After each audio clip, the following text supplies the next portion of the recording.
As we arrive, just taking a little while to gather in this practice.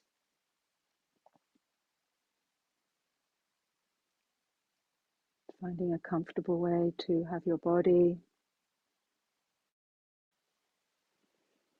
and allowing attention gently, softly to move more inward. And soften your gaze or close the eyes, whatever feels supportive for you.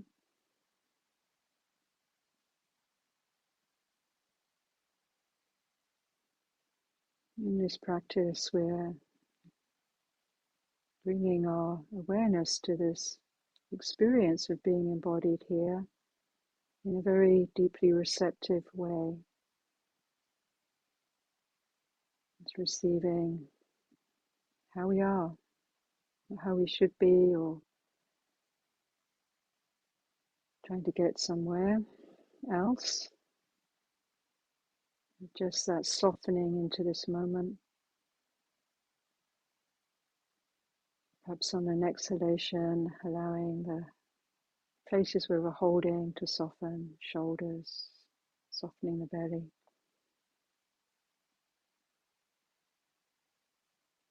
If it's helpful, we can take a few slower, more deliberate breaths, soothing, calming, steadying, slowing down.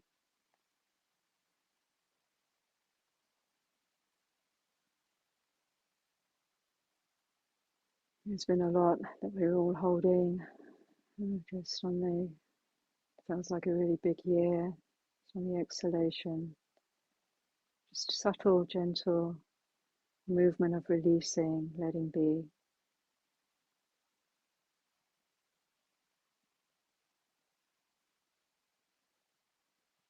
And an inhalation, we can deepen that if that's helpful. Suffusing the breath and awareness through our embodied patterning, energy system, felt sense, somatic being. Areas that can feel a bit ragged, raw, vulnerable, soothing, calming, steadying, slowing down.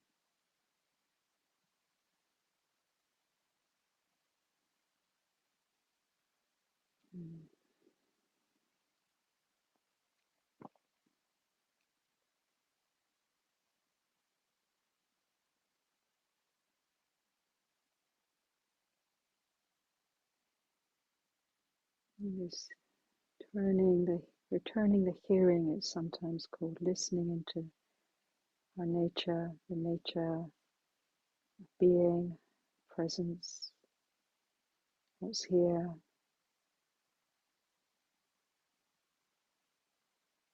There's a receptive opening and receiving.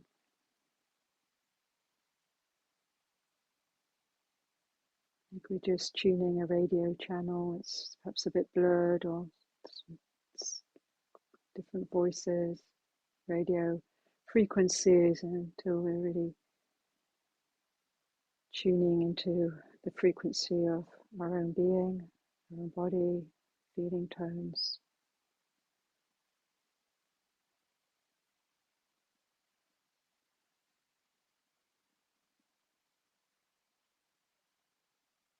This is got a subtle meditation of Kuan Yin. The listening is also has compassion, which means this deep acceptance. Really, it's not. There's lots of things we don't accept, but in this inner practice, it's an allowing to listen first before moving, to shape the world of ourselves, of our being. Just listening how it is now. How is it now for you?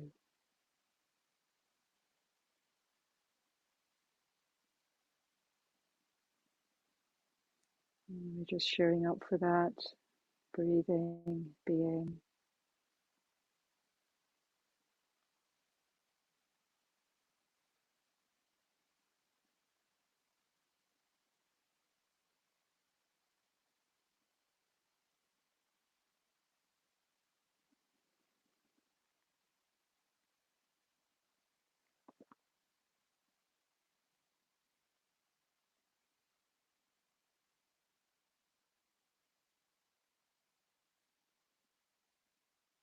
Maybe where there's tightness or turbulence or uneasiness, anxiety, feeling of sadness or grief, some level of pain, what we might call pain, emotionally, energetically, physically. We're just allowing that and allowing the breath and awareness to suffuse through the feeling tone. And then down through on the inhalation, through the feeling tones and through the arms and legs. And breathing out, softening. And the awareness can move with the breath, breathing into the space of the head, the brain, the neck, the throat, the shoulders, torso, arms, hands, middle of the body, pelvic area, pressure of sitting, point of contact with earth, the belly, the legs, the feet.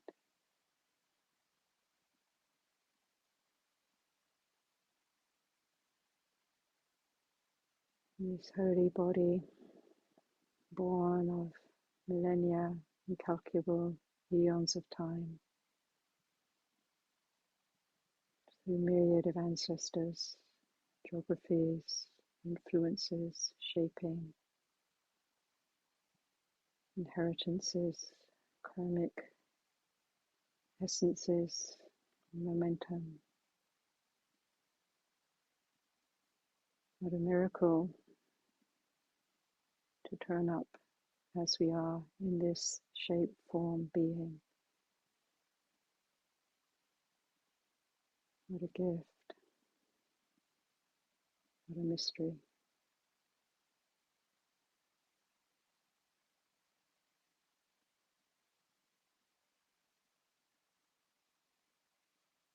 It's bringing blessings to our form, to our body, to our heart, to our being. Blessings, we can call those in from the streams of support, the holders of the prayer.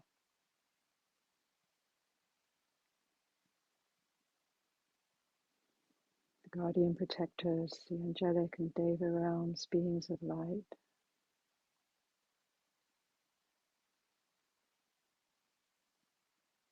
The Buddhas and Bodhisattvas, saints and sages, the awakened ones, the guardians, great serpent guardians.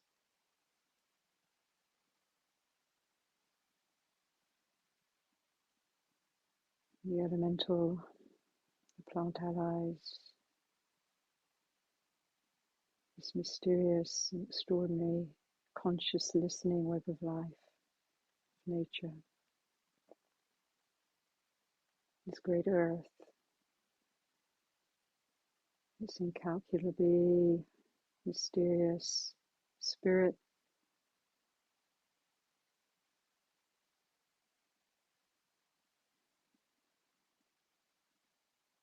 all of the ancestors that hold the prayer for us, for those to come.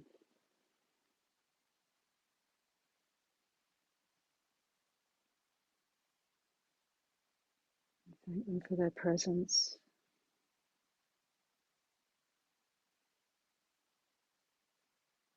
And call on their protection and guidance this time.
Breathing out, letting be what no longer serves.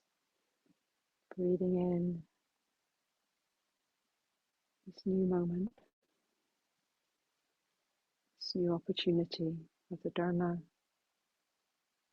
healing, transformation, liberation. Holding our light to illuminate that within and around us.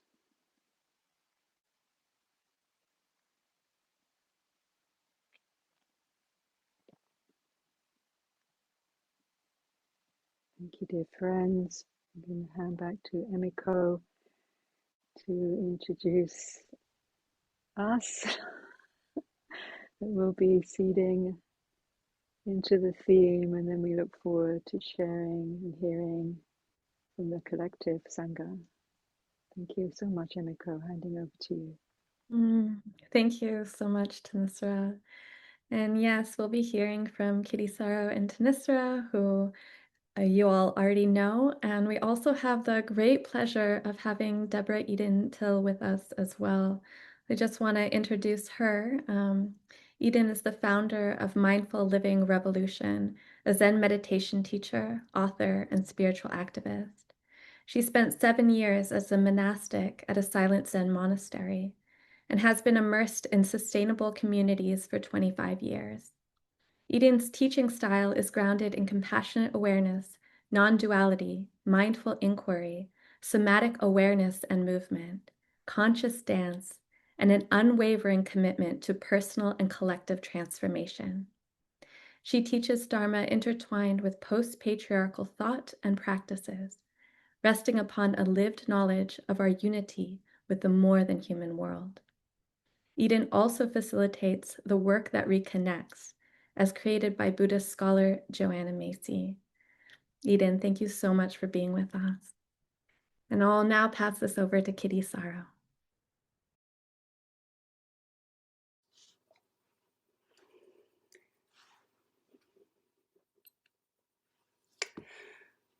Thank you, Emiko. Greetings, everyone. I'm savoring this auspicious occasion for our Sangha community, this family of beings who share this dedication to freeing ourselves from the afflictions of greed, hatred, and delusion, and from that abiding of a little by little more purified heart being able to make a difference, to respond to the challenges of life, the suffering of life, which we're all facing in so many different ways. And today is the solstice here in the northern hemisphere. It's the longest night, the shortest day. This turning in the southern hemisphere, it'll be the longest day. But it's this the day and the night merge into one another, just as the in and the out breath, and the full moon and the new moon. That in life we have all of these cycles, but what makes this quite a special occasion is is when the dark element is just beginning to return to the light, or in the southern hemisphere the light element is just being able to return to the dark, to remember these turning points are really precious opportunities to pause and reflect. Because when we don't reflect, the mind that tends to concretize and externalize and capture through our concepts the idea of the light, the bright. Oh, we might have preferences. Personally, I don't find it easy in the wintertime. And I do, part of my system is looking forward to as we head more toward the light element in spring. But when the heart just grasps at what it wants, That's the same as just grasping at the in-breath. Oh, that's so much, it's fresh, it's bright, it's energizing. We can't just have the in-breath. There's the in-breath and the brightening, the out-breath, the letting go, the releasing, the allowing the blessing of the in-breath in to permeate. The in and the out, the full and the empty, the light and the dark are deeply interwoven.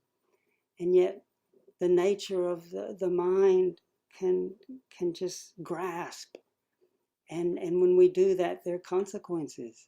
When we grasp at what glitters, grasp at even what is bright and joyous and wholesome, and relegate the anxieties, the fears, the darkness, the boring, to somehow the bad, we, with the best of intentions, taking our stand on what we prefer, which the heart feels like it's good, it's pleasing, it's bright, we generate, from that very movement, we generate suffering, birth and death, because what we've established ourselves on is essentially ephemeral. The light then turns into the dark turns into the light, just as the in and the out breath, and this, they're deeply interwoven, not split and not two. So this, on this solstice, it's an incredible opportunity wherever we are to reflect on the changing nature of every brightening in-breath that reaches a peak and then naturally shifts to the out-breath. The changing nature of every sound that vibrates and resonates, appears and dissolves. The changing nature of every mood. I want to, for this occasion, as we're contemplating the light and the dark and their interrelationship, I want to contemplate an important teaching that the Buddha gave in the Sharangama Sutra.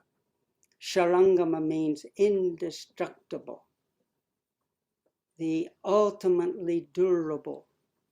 It's a sound in a word which is expressing the inexpressible. It's talking about that dimension of our being, that dimension of this sacred reality that's not coming and going, that is unshakable, and yet not apart from everything that's coming and going. In the Sharangama Sutra, there's a teaching around the two fundamental roots. That's roots, R-O-O-T-S. These roots that give rise to the plant, the tree. Two fundamental roots. And the Buddha taught that when we don't understand these two fundamental roots, that we fall short of our aspiration to truly be free, truly have access to our inherent wisdom and compassion and capacity to respond efficaciously to the needs of ourselves and our fellow living beings. The Buddha said that when we, he put it like this: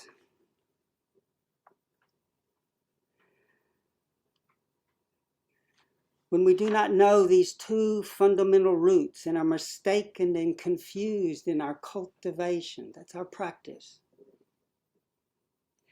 When we don't, then we're like someone who cooks sand in the hope of creating savory delicacies. They may pass through as many eons as there are motes of dust, but in the end they will not obtain what they want. If we don't understand these roots, then it's like someone who maybe with the 10 out of 10 for effort, cooking sand, imagining I'm creating this nourishing food.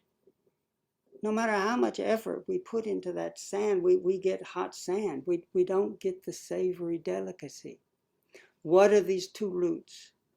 And the Buddha was talking to his beloved disciple, Ananda. He said the first Ananda is the root of beginningless birth and death, which is the mind that seizes upon conditions that we all make use of, taking it to be the self-nature. The The root of beginningless birth and death, that mind that seizes upon conditions that you and all living beings now make use of, taking it to be the self-nature. The conditions. Conditions like light, long days, sunny days, long nights, dark. Getting up in the morning, it's still being dark and damp. Or the brightness, the flowers blooming. These are all conditions. Feeling good is a condition. When the mind seizes upon the condition and takes it to be the self-nature, takes it to be me and mine, that's the root of beginningless birth and death. And it's not that that's evil. It's just the way it is. And so when we hold on to and establish ourselves in those pleasing moments of praise or of being acknowledged in a wholesome way, or things going well or feeling good, or the brightness, the light, those moments of insight when everything seems so clear, that seems so harmless, but that's the root of that primordial birth and death. Because what we establish ourselves on, the light fades. The praise turns into being ignored or criticized. The feeling good turns into discomfort. Because just like with this solstice, all of life, pleasure and pain, success and failure, even for great saints and sages, the Buddha had pain, sickness, death, things going well, things not going well. What is the second root that we don't understand? The Buddha said, the second is the primal pure substance of the beginningless Bodhi Nirvana. It is the primal bright essence of consciousness that can bring forth all conditions. Because of conditions, you consider it to be lost. Living beings lose sight of the original brightness. Therefore, though they use it to the end of their days, they are unaware of it, and without intending to, they enter the various destinies. This second root is this essence of consciousness, this deep sacred ground that can bring forth all conditions. From this ground, the Buddha also called this the Tathagata Garbha, the primordial matrix or womb that brings forth all of life, all of awakening. When we don't know this, and we're under the spell of that first root of grasping at conditions, when we grasp at the light, the feeling good, the success, we generate frustration. And then it leads to anger and blaming and resentment.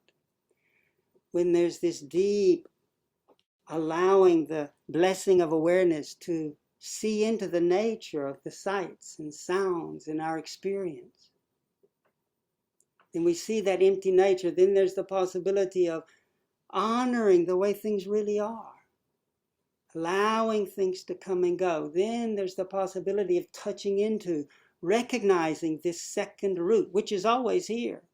This essence of consciousness is our very nature. It's the nature of awareness.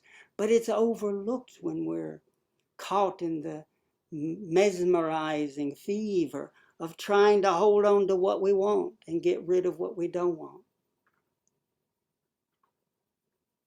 What did the Buddha call it? The primal pure substance of the beginningless Bodhi Nirvana. This primal, it's original. Bodhi, it's awake. We don't have to get it awake. It is awake. This deep core of our being is awake. That's why it's called Sharangama. It's not coming and going. It's the sacred ground. The bright essence of consciousness that can bring forth all conditions, everything, you and me, and the in-breath and the out-breath and the universe, so says the Buddha, all emerges from this ground and returns. But when we're caught in grasping and rejecting, we lose touch with the original brightness. So the Buddha, in this contemplation on the solstice, contemplation of light, the Buddha's talking about an original brightness, an inherent, the light of awareness, the light of just knowing things the way they are.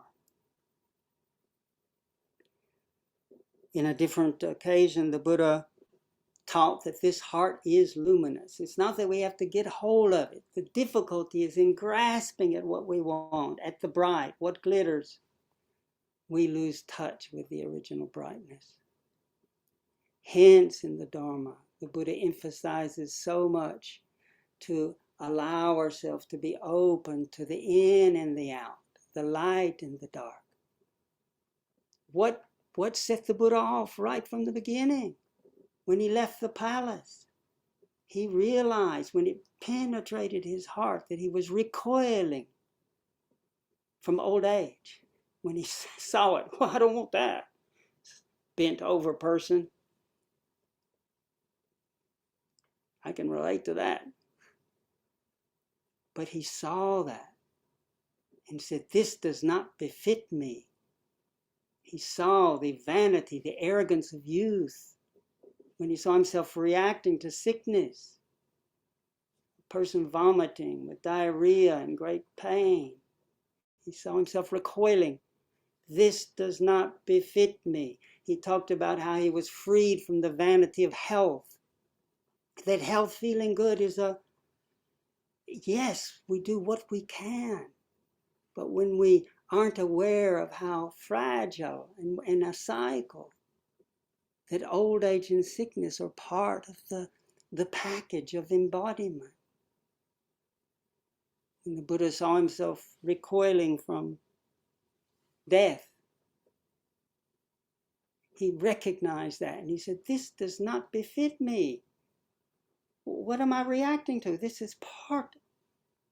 He said he recognized and was freed from the vanity of life. This way the mind was, that's that first root, taking a circumstance and grasping at it, leads to this suffering.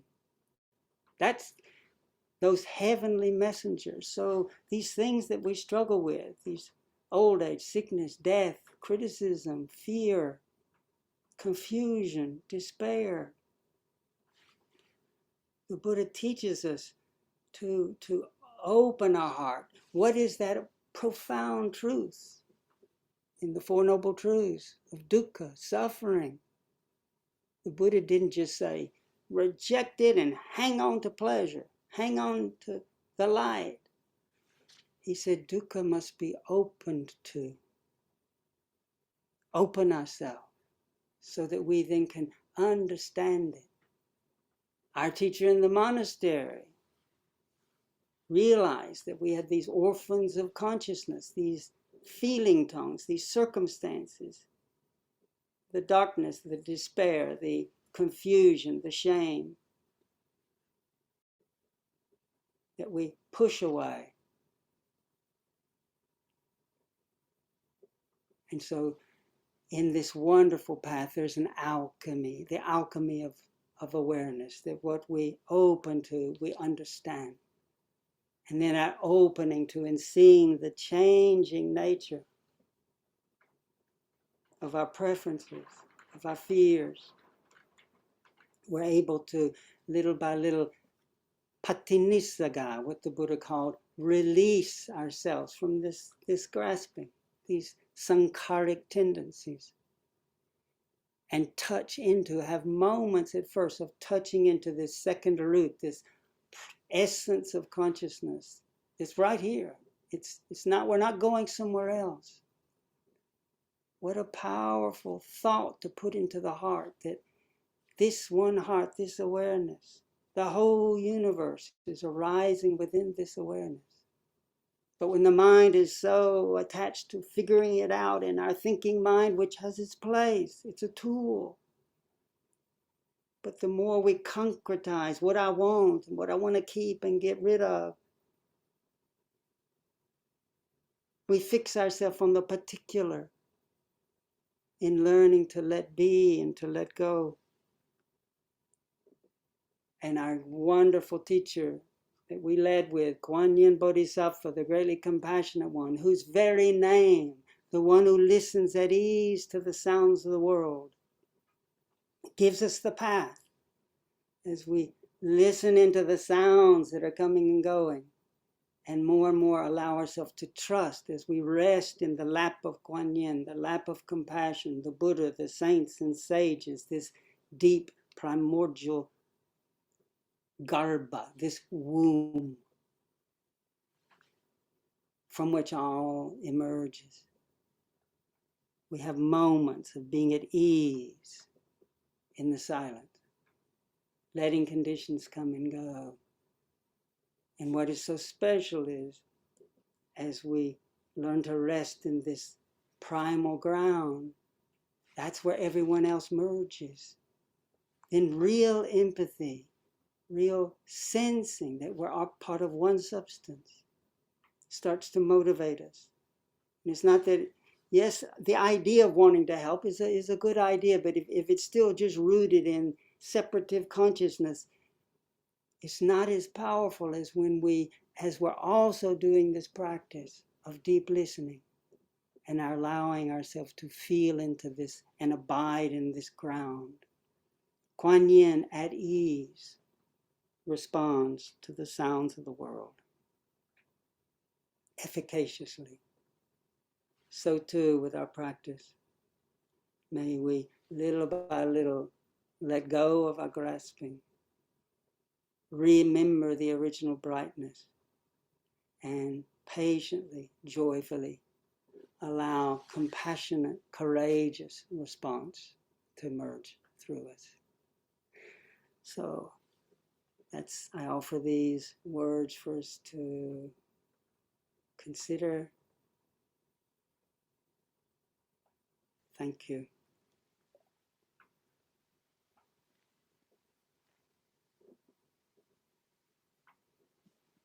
Thank you so much, Kittisaro.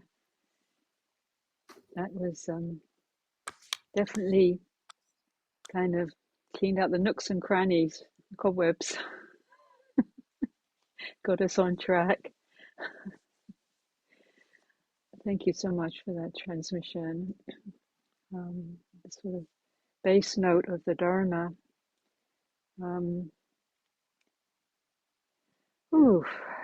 So from the original luminosity, here we are in the human realm, mostly sloshing through the mud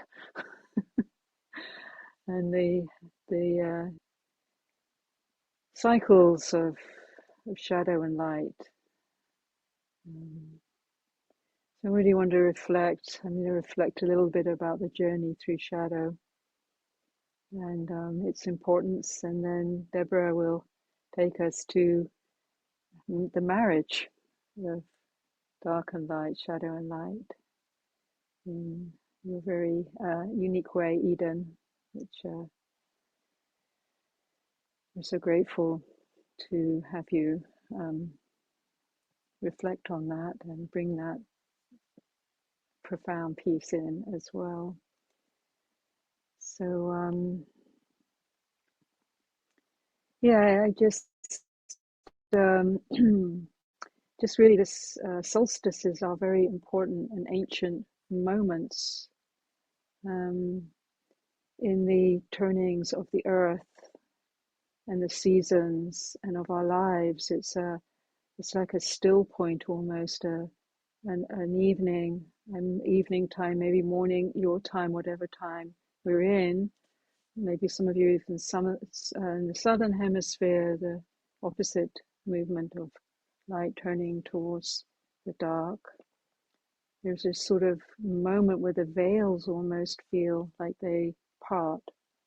And so there are important times for us to listen, to re-avow a sense of focus and intention and vision, but also to really feel what is the residue of what has gone before. And as I said earlier, this has felt we're in a very demanding time where a lot of the pressure that we're actually experiencing is through this descent into shadow, both personally and collectively, which is calling us to reach ever deeper into the very primal questions of not only how can we be here, but why are we really here? What is calling us, and how can we find in a moment of great dismemberment? How can we find that guidance, that steadiness, that vision, and the right kind of hope, the kind of hope that sustains and nourishes, not for necessarily an outcome, but for that which is the faith to the vision, faith to the light, faith to this deeper reality that has immersed us in this great transformative process. So we're all feeling this pressure, I think. Some liken it to pressure through a birth canal. The old is to the world that we've been in, the myths that we have been indoctrinated in, that have created the foundations for the culture that we swim in. And if we're not used to stepping out into alternative spaces, then that is all we know. And so it can be also a very deeply destabilizing and frightening time. But I'm wanting to want to touch into the faith to the process. It's very hard to have a faith that's not dependent on outcome or a demand or a negotiation with the universe. I remember when just before the election in the US, doing a puja with Guan Yin and offering and praying, may we not descend further into this deep shadow, into this bottomless disintegration. But clearly the universe had another agenda than my agenda. It's like we haven't gone deep enough. We haven't really understood clearly enough. So the pressure continues. And so what I really, we resist this sort of descent because it brings up so much for us, not only in terms of the collective, everything we're viewing every day, this very haunting time of just facing these horrors of genocide and displacement and war and the most horrific acts that we're capable of as humans being visible before our very eyes, and then sort of increasing oppression and authoritarianism and hatred and division, so everything that we don't really want to see, but here we're being presented with. What does that mean for us, and what it evokes in the depths of our psyche, as we're plunged beneath the surface into the underworld? We start to feel the places in us that crack open, not necessarily into very good sustaining and awakening places, but into very primary places of fear and lostness, and these are very difficult places to navigate. But all of this is really, in many ways, the journey of shadow, the journey of the underworld. We have to navigate really from a different part of ourselves. We're so used to relying on the cognitive realms and the explanations and the outcomes that we hope to have.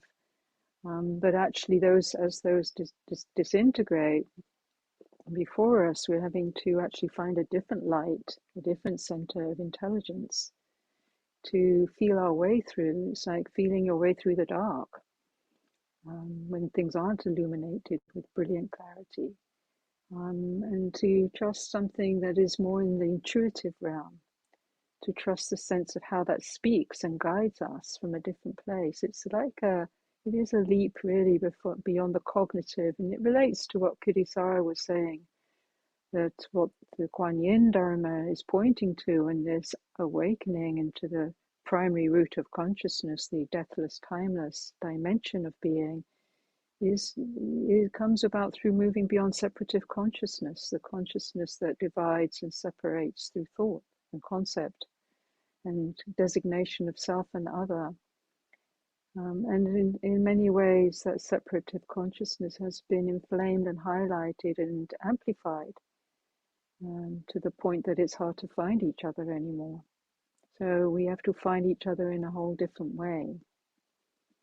So this is, and we don't know what that looks like maybe yet. We haven't seen what the end outcome is. We just know that we're in a journey, and that journey requires us to not turn away,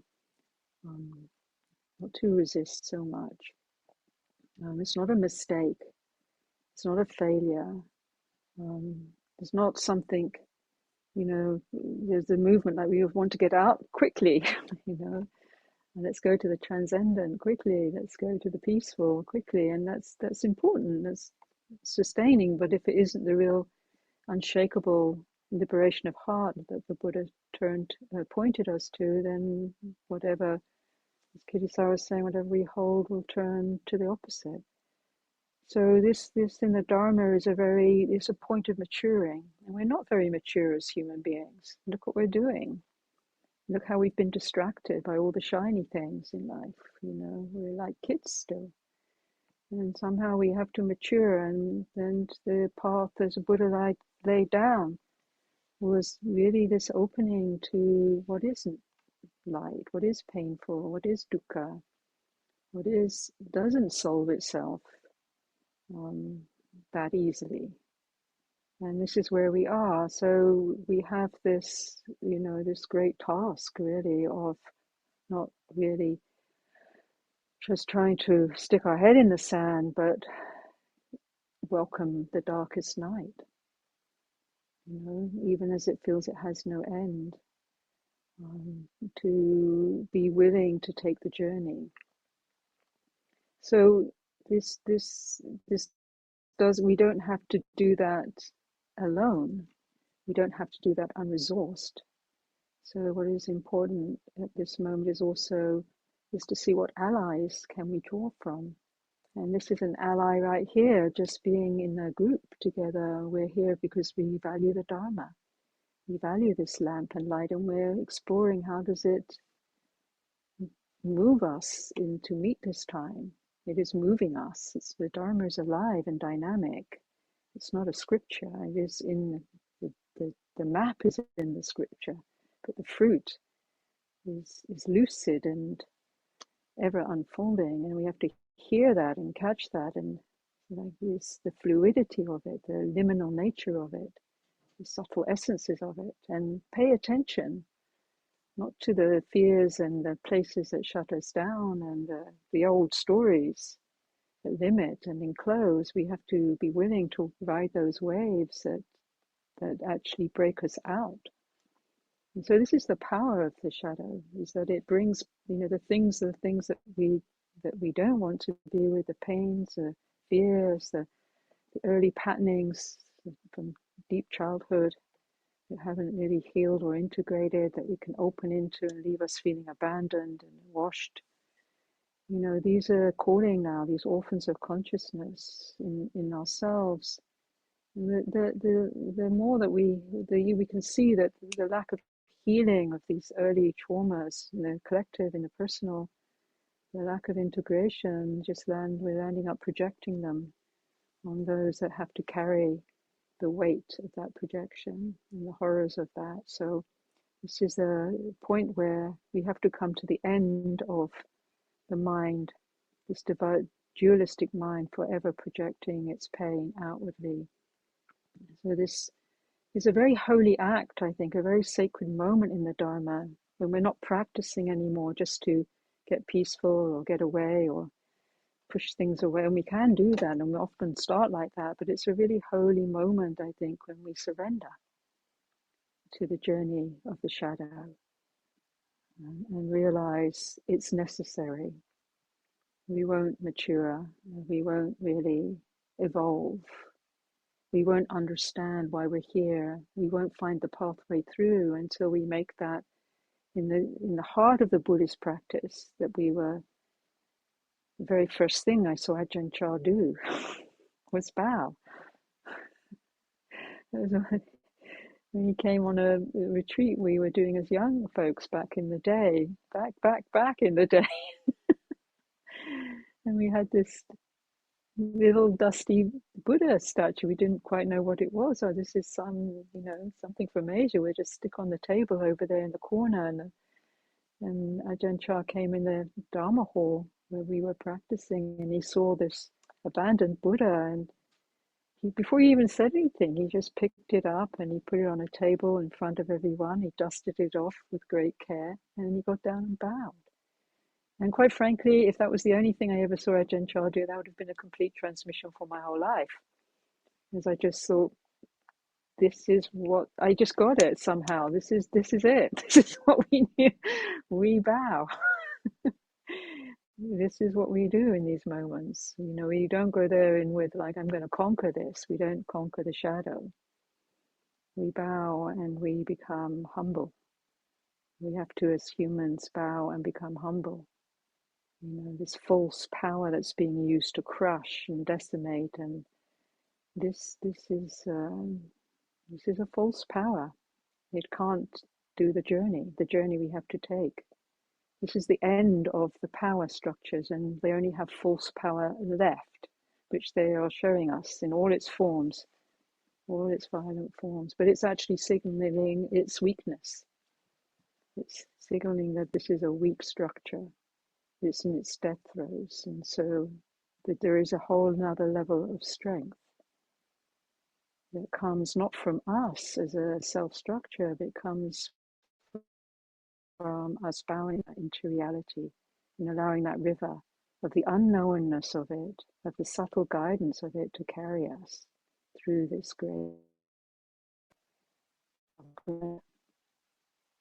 great challenge of this moment. And what will carry us, as one of our teachers says, what happens after death, what goes with you.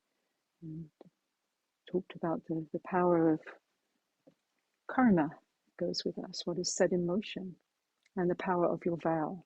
What is your vow? The bodhicitta, the bodhisattva. This vow is what carries us through the shadow. So this vow might not be articulated, or maybe have many forms it can articulate itself in, but it is a vow towards compassion. It's a vow that's not being so much in its essence, I'm compassionate towards you and the world, though that's its expression, but it's understanding at a very deep level, you and the world are all within this one, and me, you, the world is all within this one seamless reality. There is no ultimate division. And the vow is already there. It's already in your heartbeat. It's the beat of this deep presence, unfathomable presence that has brought us into life. There is this dance of Shiva, if you like, this great mysterious unfolding. That vow is there, but we feel it, and then we articulate it, and then we hold faith to it. It's a great river that carries us. It is that which heals. It's that which is not just being nice.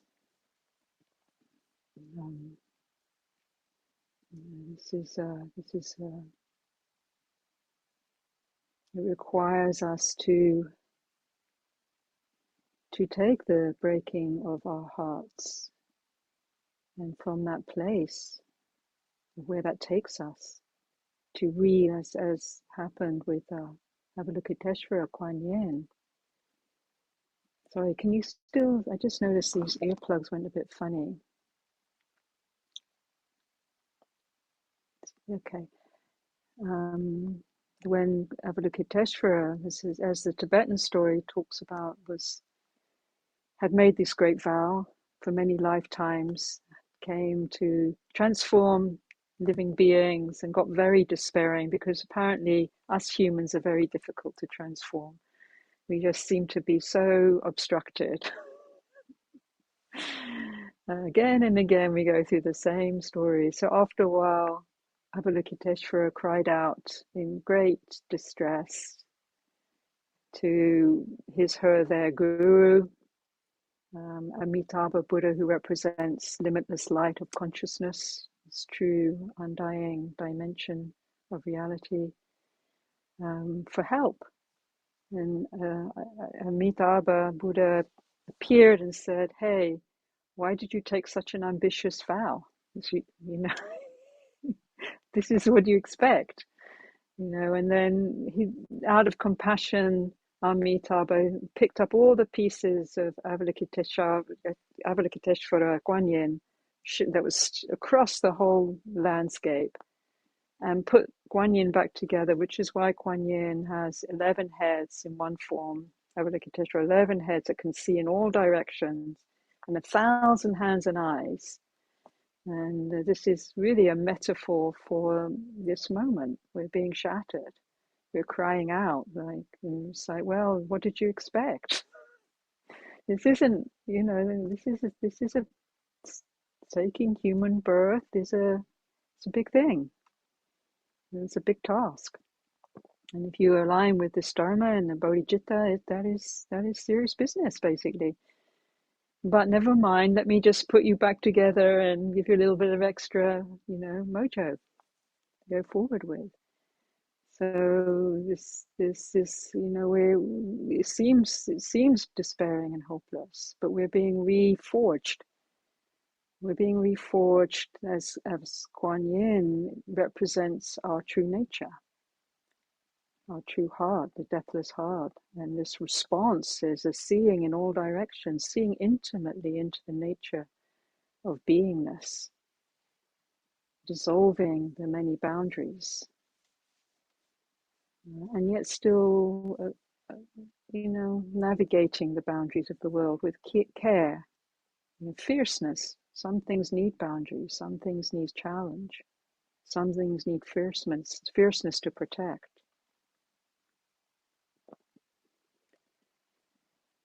So I think, in essence, once we get over the idea of, as we've been taught, that this, everything should be available to us in life, that it should be just a breeze, that, we just sort of dance through life, as we realize that this is, involves the shadow, involves death, involves those Devadutas that the Buddha saw.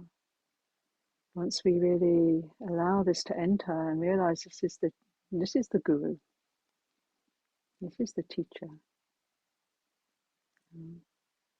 And we learn to soften in those moments, the moment of softening, in a moment. We don't have to overcome it all. We can feel within that light, within that the shadow, the darkness. We can't see with our Dharma eye. When we soften, we can start to see and feel that path emerging, that way forward, that vision, that hope, that luminosity, that deep, unwavering vow. Whatever it is, however long, whatever form, whatever situation, I'm here. This is the bodhicitta. It's so profound. It's the superpower of the Buddha and the bodhisattvas. And once we're here in that way, the universe is here with us. We're not alone. We're in a relational field, speaking, dynamic, conscious, awakening field. So, I think that's so much to say about all of this, but thank you so much. Just a few notes along the way. And I'd like to really welcome you, Eden, to take us further into this luminous darkness.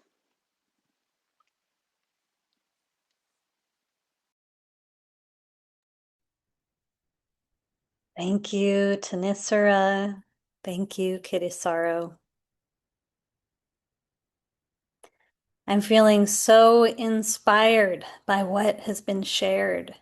And on this collective dark night in these times and at the cusp of nature's transition today, I feel so honored to be here with all of you.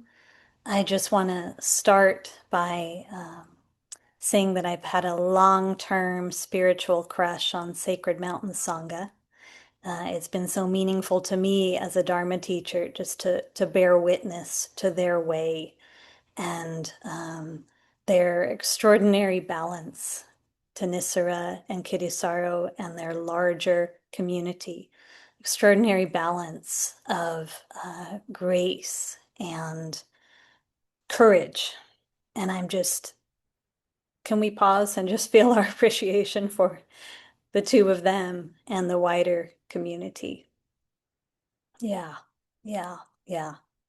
It's one of those fields that just through the invisible, I feel the ripple effect of. And so before I share some reflections, let's just take a moment, maybe to have a gentle stretch. Yeah. I've been going on and off screen a little bit, so I can take care of a tender body today. So just stretching in any way that would feel kind.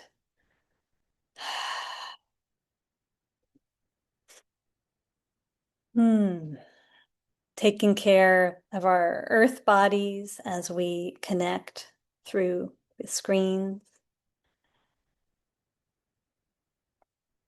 And recognizing the extraordinary instruments that our earth bodies are towards this quality of listening, of receptivity, of attuning to the inner compass, which is equally the compass of interbeing, of interconnection. And this is where our capacity to see in the dark really arises from the attunement, the receptivity of our earth bodies. So a few reflections I want to share at this time. And first, to appreciate Kittisaro's beautiful share and touching the indestructible nature of awareness, of the unwavering light within. And as Thanissara was speaking, I was feeling my gratitude for faith, which comes from, which is an expression of this indestructible light within, in the process, in the living process of the wild, tumultuous, unimaginable, unfathomable processes of change we are bearing witness to in our world. And simultaneously, everyone here in your own way through your practice, navigating the living process of change, of emergence, that is your own awakening path. So the light within the dark and the dark within the light within the dark within the light.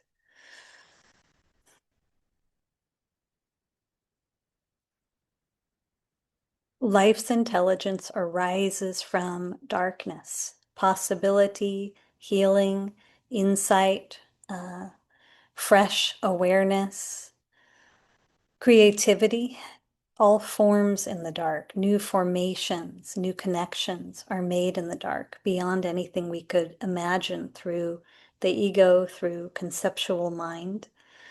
When Thanissara was sharing about Ajahn Chah and the simplicity and depth of bowing, I was reminded of a teaching from Suzuki Roshi, who brought Soto Zen to the United States from Japan.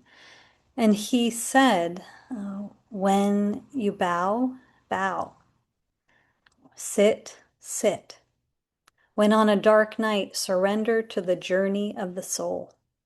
Take the fetal position. So as we continue, just invite everyone to bring awareness to your somatic experience, to how the body is resting here. Like my prayer in this time is that we can learn to take the fetal position together, to rest, to truly allow the invitation of nature's darkness as we meet the winter, to invoke the quality of restoration and being free of the doing, striving, wanting to attain ingredients of the conceptual mind, so that we can listen more deeply together. And I'm already finding incredible inspiration in the intensity of these times, bearing witness to, in my Sangha, such a sense of willingness to listen even more subtly, even more deeply. Today, where I am on the solstice, I'm aware of the subtlety, the softness of light. That's something my heart loves about the quality of winter. And it touches for me, it symbolizes the kind of trust in light amidst every experience of the dark that comes from and simultaneously frees us from into the place beyond binary perception, the place beyond the mind that divides into two, the elemental forces of dark and light. There's a quote by Cynthia Ocelli in which she says, "For a seed to achieve its greatest expression, it must come completely undone. The shell cracks, its insides come out, and everything changes. To someone who doesn't understand growth, it would look like pure destruction." And we are watching tremendous, profound destruction right now in our world. And so a place I want to invite us to return to, a place both Thanissara and Kittisaro spoke to, is the invitation of not just befriending the night, but remembering the sacred interplay of light and dark, of night and day, inseparable. A short quote from Luminous Darkness that I'll share, and this is just from a chapter in which I'm talking about my first experience as a monastic of really recognizing the teacher, the sanctuary, the consciousness of darkness, inviting me into a deeper inquiry about light and dark than I had previously been willing for. And so living off the grid, spending vast amounts of time under the night sky, facing first my fear towards the unknown and the boundless nature of the universe, and slowly beginning to drop in more and more deeply to the invitation, these experiences of spending time in the early morn, of sunrise, and meeting the sunset and the liminal states in between, affirming my awareness and understanding that life is always in flux. Like the inflow and outflow of the breath in meditation teaches us, from the brightest day to the darkest night, from the fertility of spring to the fallow of winter. There is one continual cycle of life. Every ending is a beginning, and every beginning is an ending. Life is a constant, transient cycle of creation and letting go, birth and death, emerging and dissolving, light and dark. Nothing exists in initiation or completion. Everything is moving, everything is cycling, and in a continuous state of sacred flux. Like the winter time or the exhale moments in the process are about slowing down completely and emptying, right? The wisdom of our meditation practice. And like the springtime or the inhale, some celebrate acceleration and creation. So through Zen practice, I really became aware of the harm caused by the many assumptions and systemic biases lodged in my psyche about all of life through binary perception, through the false divide between light and dark. This included the assumption that day was more valuable than night, included the assumption that dark and light, night and day were separate. And simultaneously, as I began to meet more and more shadow, more and more difficult internal states and tumultuous states within myself, with a kind neutrality, with a welcome and curiosity rather than fear, my understanding of the living process of life, containing, expressing the full spectrum, really softened my heart, really strengthened my spine. These are words that I can use for it right now. There are hidden powers within us that we've forgotten that await us in the presence of darkness.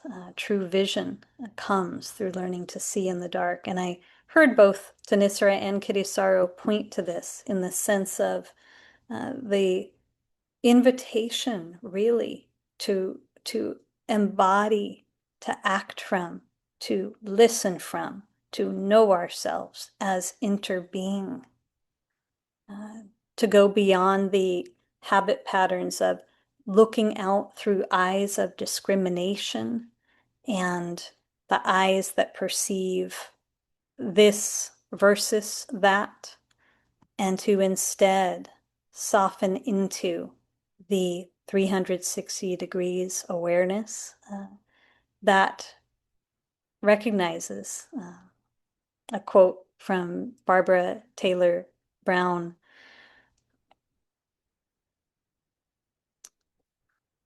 There is no dark. The light is as bright of the day as the day. They are not separate. Are people with me? They are not separate. So I want to pause, take a deep breath in. I am present to the river of grief continually in these times. And I imagined you know what I mean in your own way, in your own language.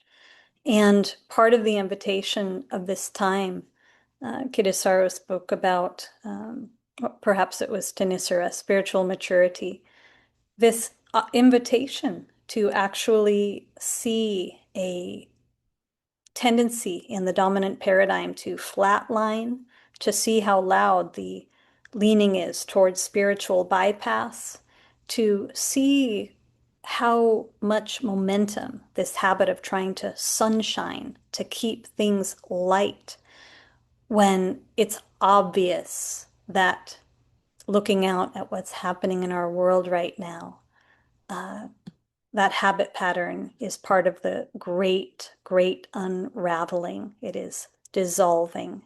It is about letting go into a recognition of who we are beyond the perception lens that divides, okay? So how do we have courage for this descent, right? How do we have more courage within the great unraveling?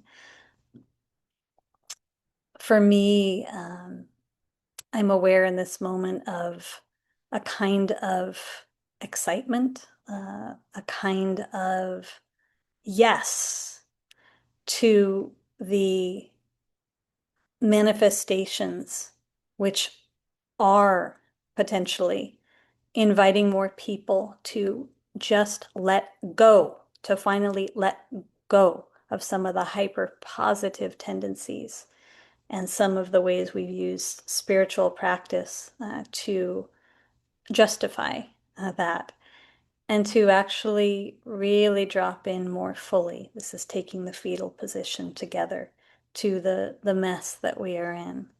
to our humanness as part of that.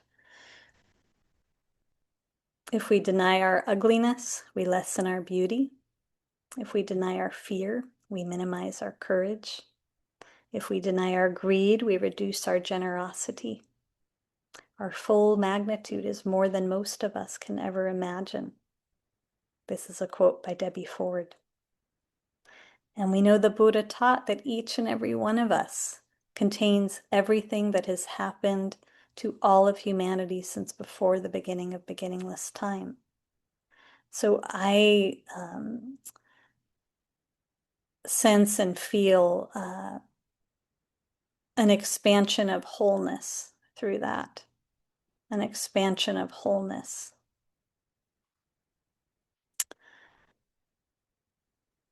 Soto Zen came through Chan Zen, which came from Taoism.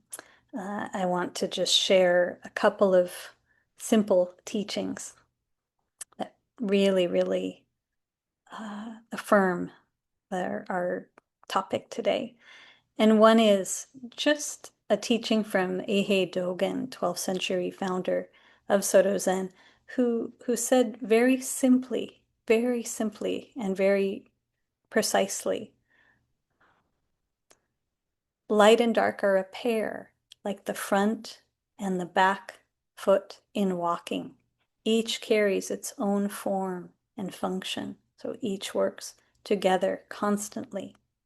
And the Tao, if we turn to the very symbol, the Tao, the yin yang, we see that there is always a drop of dark in the light and a drop of light in the dark. Just that symbol helps us graduate from duality, from binary perception, and listen again through the instrument of our earth bodies in a more subtle, attuned, emergent way. Okay? So when we remember this yin yang, we can tune into the kind of inquiry that allows us, in the midst of our heartbreak and heartache, as we bear witness to a river of grief, as we let that flow through us each day. Equally, the vibrant aliveness, the joy, the in this together known spirit that comes only from turning towards. It cannot come when we turn away. It cannot come, we cannot access it when we feed the divide between light and dark. Just to pause, maybe take in a couple of conscious breaths together.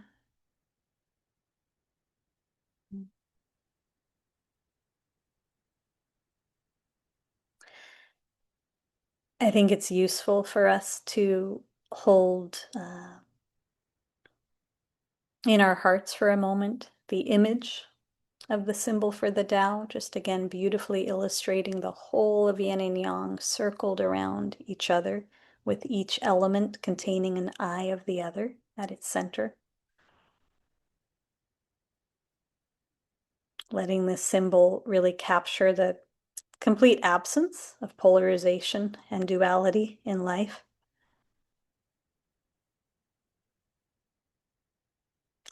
And maybe just to touch in your own life right now, allowing the personal and collective experience to be here, touching a way that you experience this yin yang within you. Okay.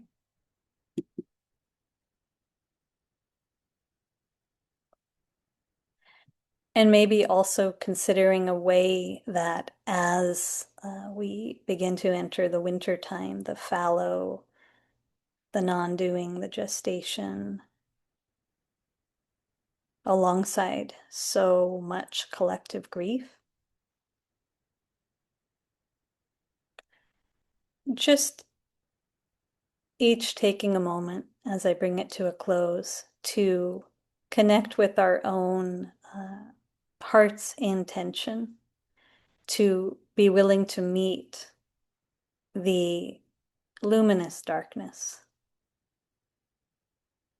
of this season, so evident in this season, with curiosity, with reverence, with openness, really leaning into the wisdom of not knowing, the continual letting go, as has been pointed to today by both Thanissara and Kittisaro, letting go of conceptual mind and resting more deeply in this together beyond concept and ideas, embodiment. So I'm going to stop there and just say thank you all for being here.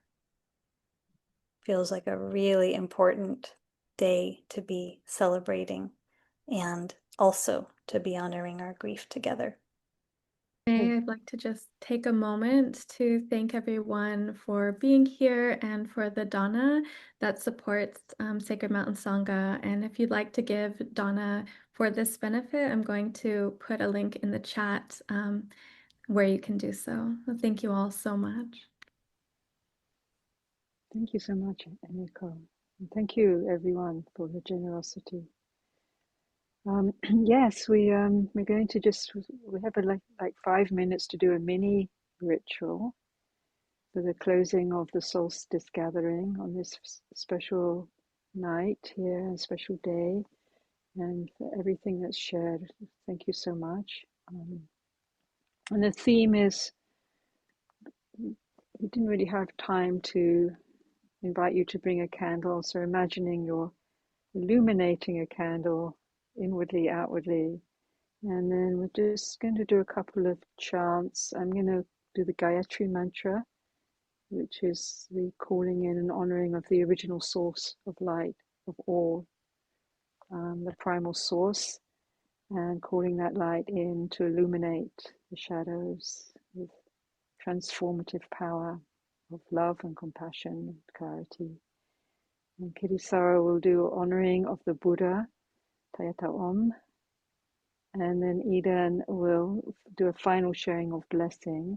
And while we're doing the chants and the blessing, for you to really take a moment, we can do this in a moment of just feeling like just releasing from the year, and particularly if there's anything that things that are not solved, we can put on the altar. It's like your imaginary altar, and then other things you can let go for now. And then just honing an intention. It can just be a word or a few words or a feeling tone for what you would like to bring in as we go forward. It's this changing of the great shift back towards the light in the northern hemisphere, deepening back into the cycling through the dark if you're in the southern hemisphere. So we bow to the radiant source of life, whose light shines through all worlds. May that sacred brilliance turn our mind towards wisdom and compassion. Om Bhurva Swata Saviturvarenyam Bhargo Devasya Dhimahi Dhiyo Yo Na Prachodayat.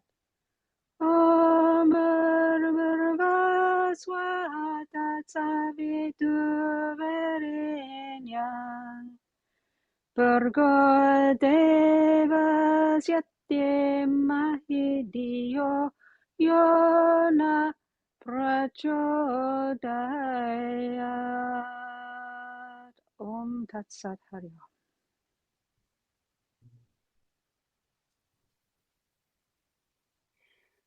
Tayata Om Mani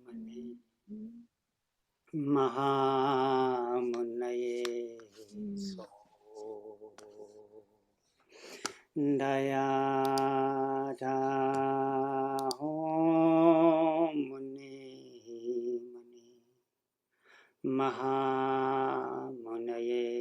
soha. Dayata Om Mani Mani Maha Munaye Soha.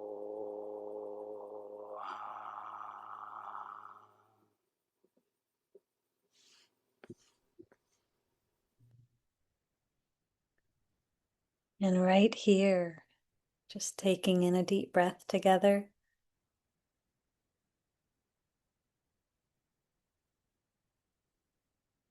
Feeling our gratitude, our depth of appreciation for this gathering and for Sangha as the experience of being held while holding one another while being held, the both and of that. And let's just dedicate the merit of our time together to all beings across time and space, visible and invisible, seen and unseen, that all might experience and remember and recognize themselves as the interbeing of holding and being held, and to remember the unwavering light within that we recognize each time we commune, we lean into, we turn towards with willingness and respect. Mother Darkness, thank you. Thank you. Beautiful, beautiful, beautiful. Thank you so much. Thank you, Dan. Thank you, Kittisaro. Thank you, Emiko. Thank you so much, dear Sangha. Thank you, friends. And yeah, all blessings, and stay well, go well, and see you again hopefully soon, either online or in person.